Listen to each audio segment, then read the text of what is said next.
दीपं दर्शयामि नैवेद्यं ॐ भूर्भुवस्सुवः तत्सवितुर्वरेण्यं भर्गो गुग्गिलधूपं समर्पयामि నీరాజనం.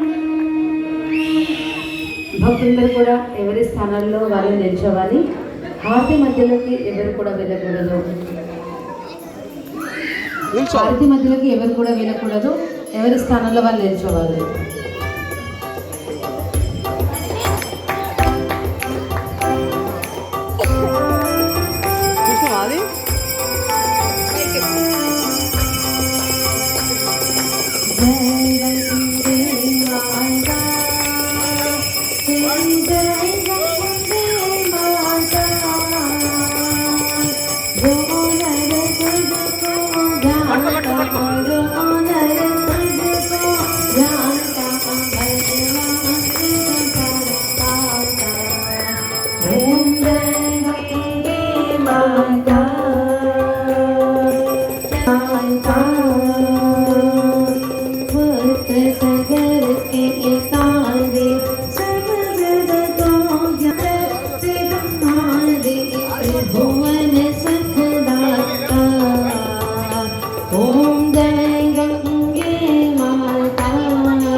भक्तवत्सला गोविंदा गोविंदा हर नमः पार्वतीपतये हर हर महा भवे भवे नादि भवे भवस्व मां भगवद्भवाय नमः ओम वामदेवाय नमो ज्येष्ठाय नमः श्रेष्ठाय नमो रुद्राय नमः कालाय नमः कलविकरणाय नमो बलविकरणाय नमो बलाय नमो बलप्रवधनाय नमः सर्वभूतदमनाय नमो मनोन्मनाय नमः ॐ अघोरेभ्यो तघोरेभ्यो घोरघोरतरेभ्यः सर्वेभ्यः सर्वसर्वेभ्यो नमस्ते अस्तु रुद्ररूपेभ्यः ॐ तत्पुरुषाय विद्महे महादेवाय धीमहि तन्नो रुद्रः प्रचोदयात् ॐ ईशानः सर्वविद्यानाम् ईश्वरः सर्वभूतानां